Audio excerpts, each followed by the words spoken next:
Shalom, sister, shalom, Koholo Yahweh Bahashem, Hamashiach Ramalak Yahushai. Lord willing, you're here after watching part 2. I had to take a break. Today's still the same day. As you can see, I got the same hair wrap on, but I had to go outside, so I had to put on some outside clothes.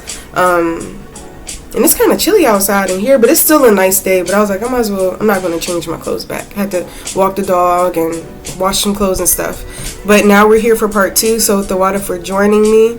And let's get into it. Let's get into Galatians 5:22.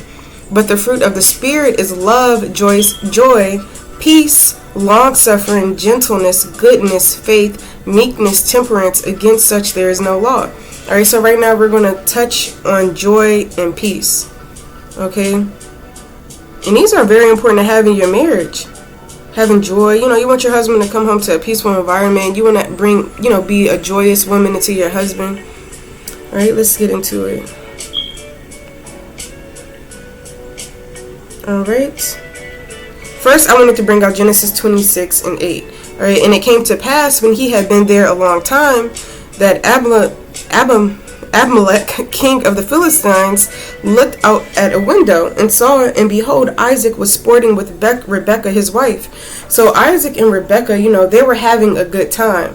And that's a great example to show that you have to have a good time with your husband. You don't want to just, your husband just come home, y'all just eat dinner like this, something off of a movie, and then y'all just, read the Bible and go to bed. But you want to enjoy your husband. You want your husband to enjoy you. You want to have a good time, whether it's you do date nights, whether it's you play games, you can play Uno, you can get some wine, you don't even have to drink, but that can, you can have fun, do fun stuff with your husband.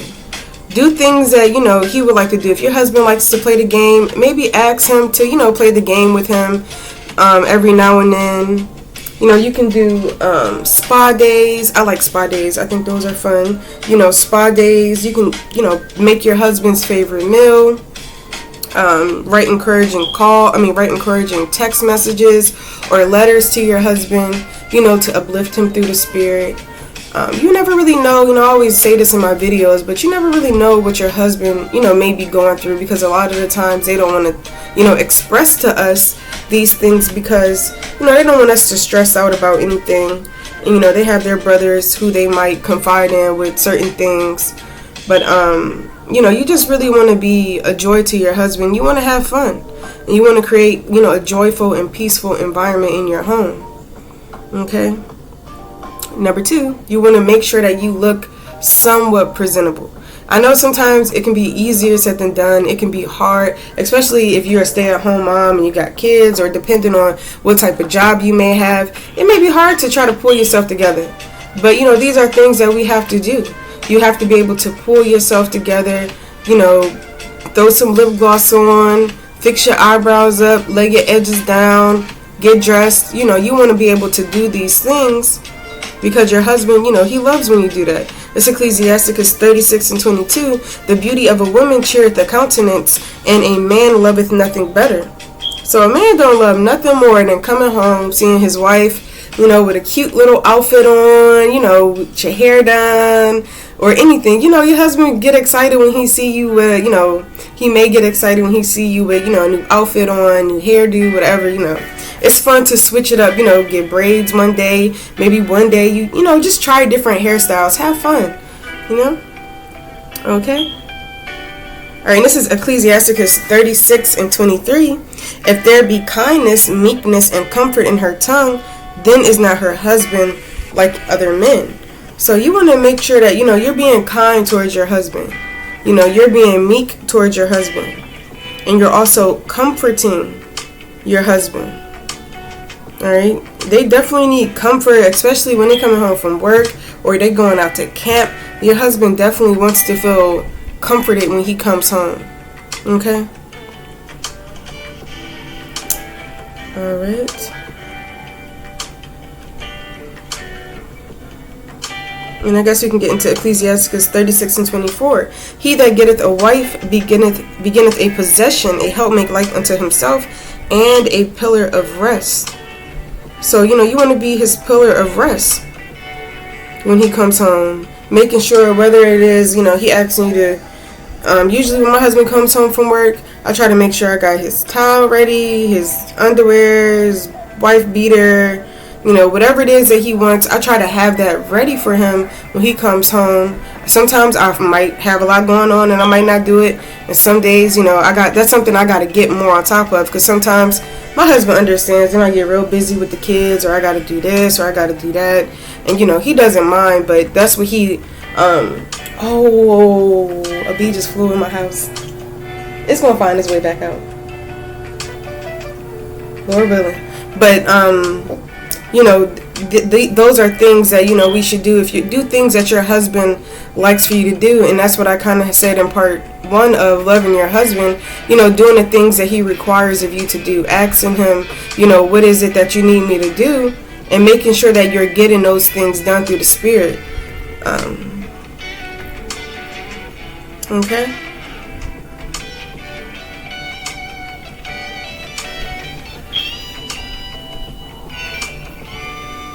Alright, and then Philippians 2:14, to also create a peaceful and joyful environment, we shall all do things without murmuring. When your husband asks you to do something, you shouldn't talk back, say, well, I already did that, I don't feel like doing that. You always telling me to do something, but when I ask you, can you do something, you don't ever want to do it. Oh, you this, that, and the third. That's that murmuring spirit. Alright? And that's Philippians 2:14-16. Do all things without murmurings and disputings, that ye may be blameless and harmless, the sons of God, without rebuke, in the midst of a crooked and perverse nation, among whom ye shine as the lights of the world, holding forth the word of life, that I may rejoice in the day of Hamashiach Yahushai, that I have not run in vain, neither labored in vain. So you want to do all things without murmurings and disputings, that you're found blameless in the eyes of the Lord when it's time for you to get judged. So whenever your husband asks you to do anything around the house, you're going to be like Judith when she was talking to Holofernes. You're going to say, okay, it's my pleasure. Whatever you ask me to do, it's my pleasure. I'm going to do it, okay? Now let's get to it. It's Judith 12:14. Then said Judith unto him, who am I now that I shall gainsay my Lord? Surely whatsoever pleaseth him I will do speedily, and it shall be my joy unto the day of my death. So you kind of going to hurry up and get things done when your husband is asking you to do it. You don't want to, have those disputings and you murmuring, and now it's a full-fledged fight, all because he asked you to do something and now you don't want to do it. That's the opposite of having peace in your home. That's the opposite of the fruits of the Spirit. Okay?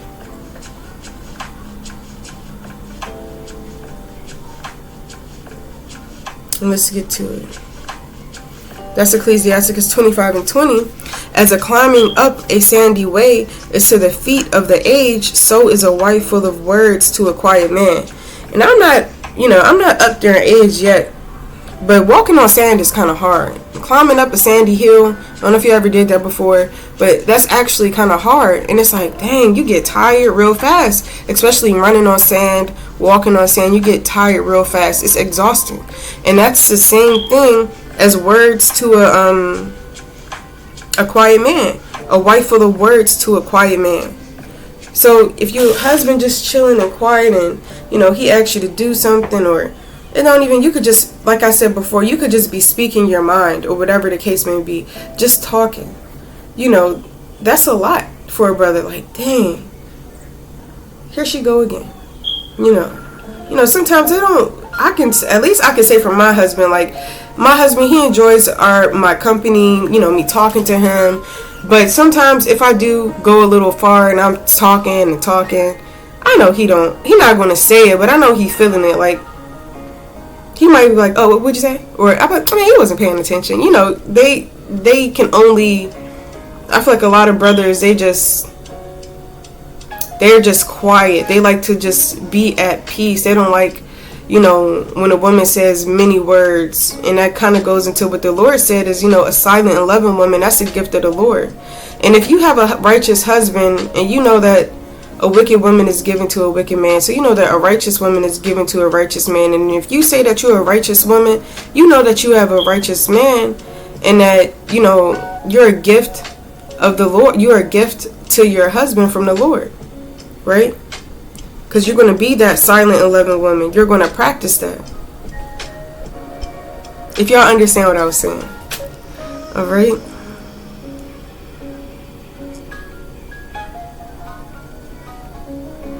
Alright? I'm going to read it one more time. It's Ecclesiastes 26:14. A silent and loving woman is a gift of the Lord, and there is nothing so much worth as a mind well instructed. Right? So if you consider yourself a gift of the Lord and you virtuous, you feel like you a princess, you special through the Spirit, then look, you're going to be that silent and loving woman.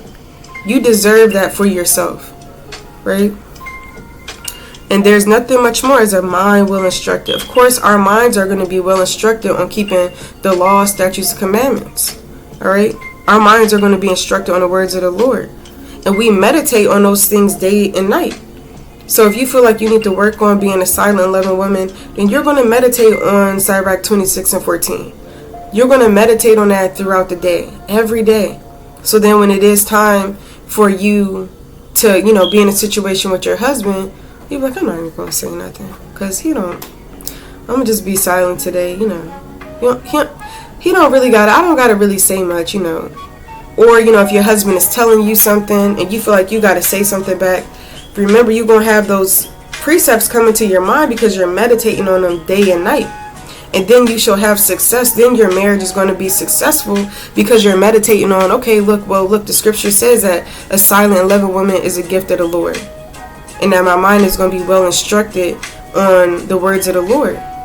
So look, here it is. I'm silent and loving. Yes. Okay, I'll do it as soon as possible, etc. I'm just trying to use an example. Okay? Alright. And this is Ecclesiastes 3:7. A time to rend and a time to sow, a time to keep silence and a time to speak. So it's a time for everything under the earth. When you read Ecclesiastes chapter 3, it's a time for everything. So you kind of know when it's a time to keep silence and when it's a time to speak. And your words mean a lot. And everything that we do and everything that we say is going to be accounted for on Judgment Day. So, we can't, our words are powerful, and you just don't want to be saying anything and everything out your mouth. Okay? And this is Joshua 1:8. This book of the law shall not depart out of thy mouth, but thou shalt meditate therein day and night, that thou mayest observe to do according to all that is written therein. For then thou shalt make thy ways prosperous, and then thou shalt have good success. So when you meditating on how to be a joyous wife and a peaceful wife, and you meditating and you take these precepts from this video and you're meditating on it day and night, and you're highlighting the ones that you really need to work on, and you putting them on your refrigerator, you putting them on your mirror, your laptop, you got it as your screensaver, whatever the case may be, for you to help you meditate on the scripture, you're going to have a successful marriage, because that's what the Lord said. You're going to have good success. Okay? And you're not going to be successful, and you're not going to have a successful marriage, and you're going to have problems and all these things when you could do the complete opposite of the fruits of the Spirit when it comes to having joy and peace in your marriage. Okay? This is Proverbs 21:19. It is better to dwell in the wilderness than with a contentious and angry woman. So it's better, that's crazy when you really think about it. It's better than brothers that be having their house. You got your little favorite. Brothers got their favorite spot in the house. When they come home, they want to feel comforted. But the scripture is saying it's better to deal outside in the wilderness, in the woods, with strange animals, bears, foxes, squirrels, snakes. It's better to deal in the wilderness to be at home with a contentious woman, an angry woman. You mad about something that your husband did, because you don't know how to forgive. You're mad because of, he did this, that, and the third, or he made you feel this type of way. Now, your husband, that's not making the situation any better. And like I said in part 1, you want to be forgiving. And if you, just like the scripture says, you have to be forgiving towards others so that the Lord can forgive you. And who are you to not forgive your husband when he does something messed up? You would want him to treat you the same way. You treat people the way that you want to be treated, like the scripture said. Okay? I'm not going to get all into all those milk precepts because, Lord willing, y'all know those, but I'm trying to hurry up and finish this video because I feel like this is kind of long. Alright? But we have to be forgiving because we want the Lord to forgive us. And we're not perfect. We go off every single day. Imagine the Lord not forgiving you. And, that's terrible. That's actually very terrible. You're going to be sick. You're not going to be getting blessed. The Lord just don't have no mercy on you. You have to be merciful towards your husband. Okay? And this was Ecclesiasticus 25:16. I had rather dwell with a lion and a dragon than to keep house with the wicked woman. A lion and a dragon. A lion and a dragon than to be with a wicked woman. And a lot of the times, a lot of brothers, they don't want to come home when sisters act like that. They want to go, they might try to work some overtime, or they might try to go to the grocery store, or some people, and it's sad to say, but some brothers actually hate coming home to their wives because it's always something. And you don't want that to be the case for your household. And you can fix that by what? Not holding a grudge. Not holding a grudge, being upset with your husband over something that was said or that he's done to you. And sometimes we can say that it's easier said than done, but we can do all things through Mashiach Yahushua who strengthens us. And this is a part of staying in the spirit. Okay? What's the scripture say? Stay in the spirit so you don't fulfill the lust of your flesh. So you're not going off, doing what you want to do, being angry, being contentious, being nasty towards your husband. Okay?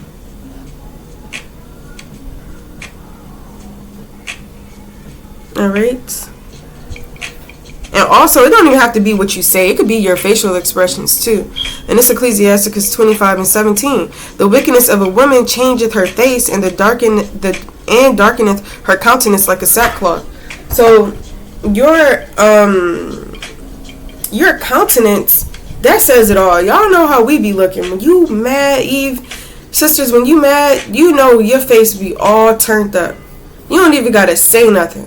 You could say, I'm being silent and loving, I'm being silent and loving, I'm being silent and loving. Yeah, but you sitting there the whole time like this. It's in the bathroom upstairs, yes. He gonna be like, he gonna tell by your countenance something not right. So you want to check your facial expressions too, because your facial expressions kind of say it all. Our face, you don't gotta say much. All you gotta do is look at our face sometime and tell when we don't want to, when we got an attitude. So that's something to think about. It's not just about what you say too. It's about your facial expressions. Okay? Because our faces be, y'all know how we be doing sometimes. Faces just be looking crazy. Like, what's wrong with you? What is wrong with you? Alright? It's not even funny, but oh my gosh.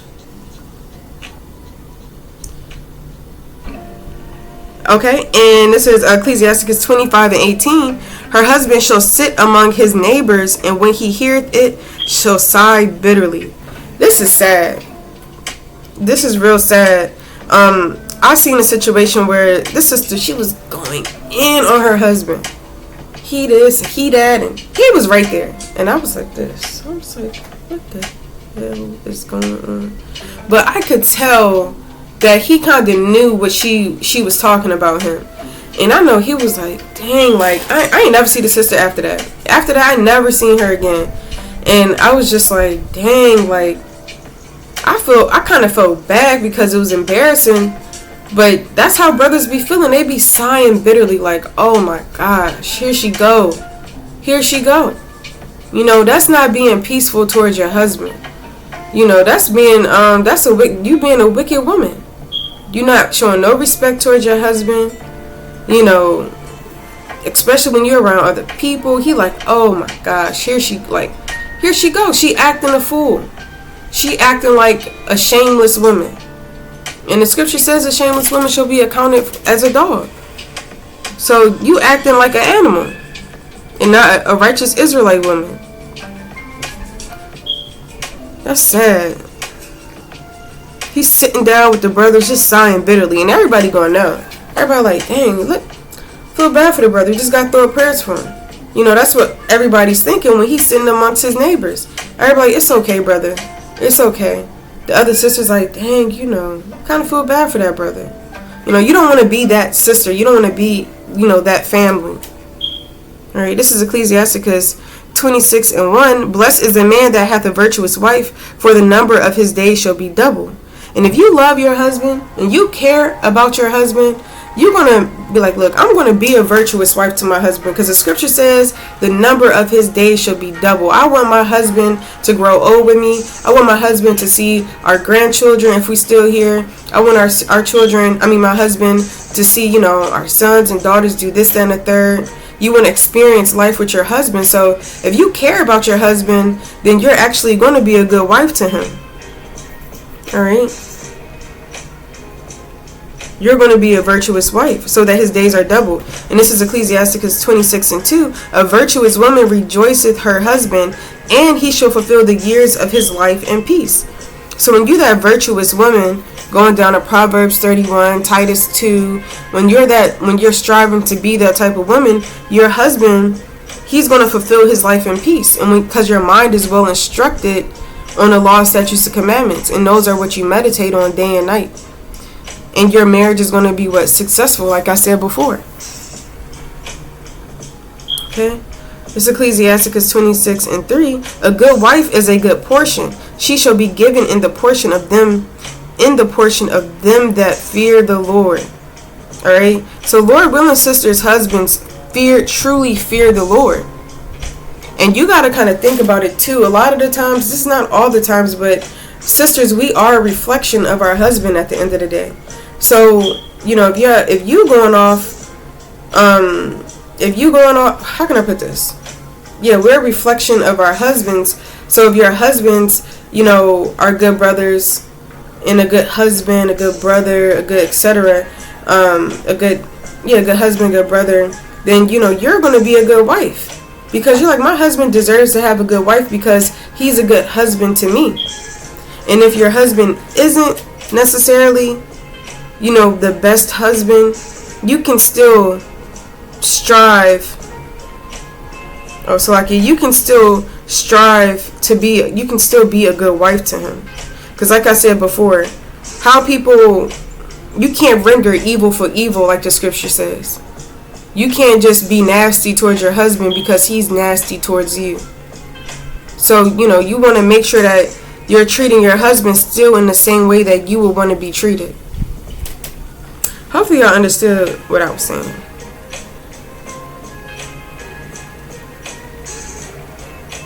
Alright. You just want to be at peace with your husband. You know, you just want to, no problems. And the best way to do that is to really stay in the spirit, despite, you know, what goes on in your marriage. And I really feel like that's the biggest thing with a lot of marriage fails, is that a lot of unsuccessful marriages in Israel is because a lot of sisters don't know how to stay in the spirit. They don't know how to put joy and peace into their marriage, even during troubling times in their marriage. And like I said, marriages aren't going to be perfect, but you have to be that, like the scripture says, you blessed are the peacemakers. So you want to be that peacemaker in your marriage, and sometimes you have to be that bigger person, so that, you know, and you have to be an example for your husband sometimes. Sometimes your husband might fall, but what does the scripture say? 2 is better than 1. All right? So that they have a good reward for their labor. And that you're there for your husband as a helpmate when you see him falling. And that's also bringing peace into your husband as well.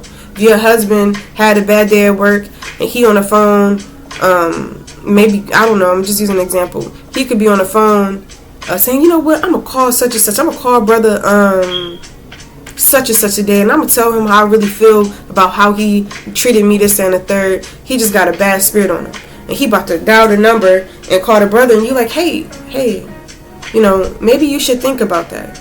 Maybe you should think about, calling him, while you're angry. You don't want to call him, while you're upset. Just take the time, take a deep breath, go take a shower. Is there anything that you want me to make you specifically? You want to drink or something? Just relax. We can throw up a prayer together. We can fast together, etc. You want to be a helpmate unto him when he falls. But you don't want to be that evil wife towards him. And don't help him and render evil for evil. And say, man, F you, giving up I'm act like I'm putting up the middle finger, going like this to him, and he walking past you, giving him the middle finger, and you like, F you, man, you did this and the third to me, when he's falling. You don't want to be that person. You don't want to be that wife. That's being an evil wife. And that's Ecclesiastes 26:7. An evil wife is a yoke shaken to and fro, and he that hath hold of her is as though he held a scorpion. And y'all know scorpions, they sting, biting, sitting there. You kind of going through it if you holding a scorpion. I never held one before, but I can only imagine because I've seen it on like Discovery Channel and stuff. Scorpions be stinging and biting, and they act crazy, run everywhere. That's a troubling experience to go through. So that's the same thing with the evil wife. That's troubling unto your husband. You're not being a helpmate to him. You're not bringing peace unto him. Okay? This is Proverbs 27:15. A continual dropping in a very rainy day and a contentious woman are alike. So you don't want to be that, contentious woman. You always got something to say. That's something to examine. You always got something to say. You told him to bring sour cream home for dinner, but he accidentally bring ricotta cheese home. He didn't know. Or you told him to get heavy whipped cream, and he accidentally brought half and half. But he trying. You just don't want to be contentious. Keep bringing up stuff and not letting go and not being forgiving. Okay? It's always constant. You don't want to be that contentious woman. Okay? You always want to reverence your husband, have respect for him. Okay? This is Ecclesiastes 26:24. A dishonest woman contemneth shame, but an honest woman will reverence her husband. Right? If you a dishonest woman, you're just a shame. You're just a shameful woman. If you're an honest woman, you're going to make sure an honest woman is a virtuous woman. You're going to make sure that you're reverencing your husband. You're going to make sure that your husband has a peaceful environment to come home to. That he has, a meal cooked for him. That he has all the things he needs to help grow through the spirit. That you're going to make sure that you're encouraging him. You're going to make sure that, you're doing fun things, exciting things. You want to be, a joyful wife to your husband. You want to be that honest woman that respects your husband. And I think I pretty much touched on everything that I want to touch on.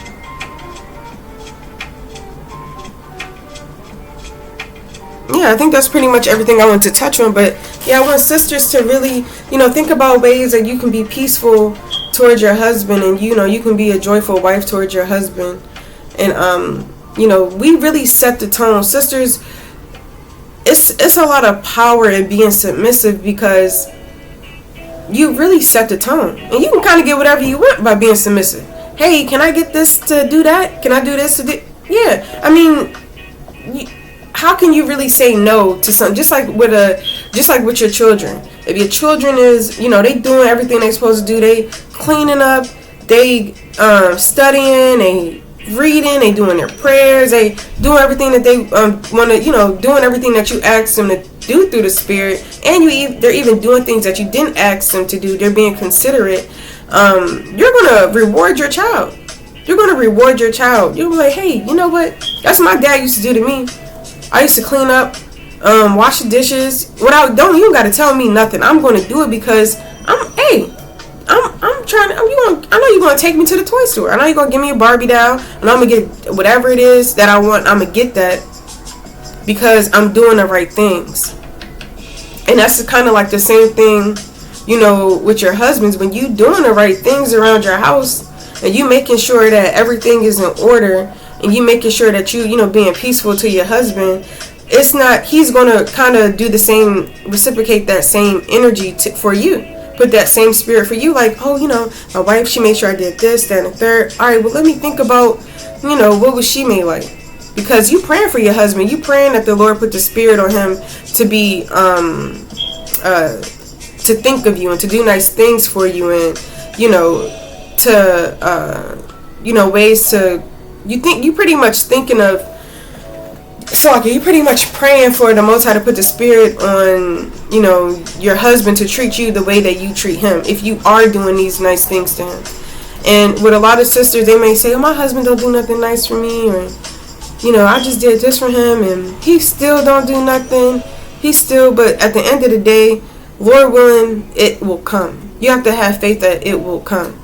Okay? You can't just be so quick to give up and say, I don't want to do nothing no more for him, because I cook this man meals every night, his favorite meals. I give him massages. I go above and beyond, but I just don't get anything in return. Sisters go through that. If you feel like you're not getting anything in return, you don't want to give your mind over to heaviness about it, because at the end of the day, in your mind, you have faith that the Lord is going to put the spirit on your husband to, treat you like a princess, to give you the desires of your heart, right?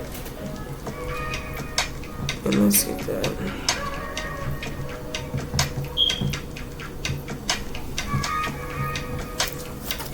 Okay. Is delight thyself also in the Lord, and he shall give thee the desires of thy heart. So when you delight yourself unto the Lord, he's going to give you everything that you want to get, through your husband. But you have to remember, you have to delight yourself in your husband as well. Like Ephesians said, Ephesians chapter 5 and 23, right? I think I said that right. Yeah, Ephesians 5 and 23. You have to submit yourselves unto your husband just like unto the Lord. So, you have to have faith that the Lord will bless or put in your husband's spirit to do nice things for you. Okay? But you want to make sure that, you doing everything that you have to do through the spirit, and that the Lord, he's looking at how you treat your husband. If you're practicing joy in your marriage, the fruits of the spirit, if you practicing having peace through the spirit, all right, and your household ultimately will be a peaceful environment if you're really trusting in the Most High, like I had brought out earlier. Your household, if you in order and your husband in order and your children in order, then your household is ultimately going to be at peace. And like I said before, that's Isaiah 26 and 3. Thou will keep him in perfect peace, whose mind is stayed on thee, because he trusteth in me. So when your mind is stayed on the Lord and you meditating day and night, not just in the day, just not when you wake up in the morning, but you just got these precepts going in your mind, and you thinking about how you can become a better wife, a better mother, sister, etc. But you thinking on ways on how you can grow through the spirit. All right, when you're going to be in perfect peace. Okay, your household is going to be in perfect peace because our mind is stayed on the word of the Lord. All right, and we have to ask the Most High to. I don't know why I got this window open, y'all. We got to ask the Most High to, let the words of our mouth and the meditation of our heart be acceptable in His sight. So, when you ask for those things, He'll give it to you. They'll start, like the scripture says, you shall know a man by his fruits. You'll see, your husband, doing nice things for you. You'll see, you'll see everything that, you want from your husband when you start doing the right thing as well, is what I'm trying to say, y'all. But, yeah, my mind is going like miles, like my mind is racing. I keep thinking a whole bunch of stuff like I'm about to miss something. But yeah, you should know your husband by his fruits, and, if your husband's saying that he love you, and, you say that you love your husband, just like he shall know you by your fruits, then it's going to show. It's going to show, okay? And Lord willing, if you having marriage troubles, you praying with your husband, you fasting for him, you asking the Most High to help your marriage, And Lord willing, this video was helpful to sisters, and I hope that y'all keep enduring through the Spirit, keep holding it down, and I love y'all, and shalom.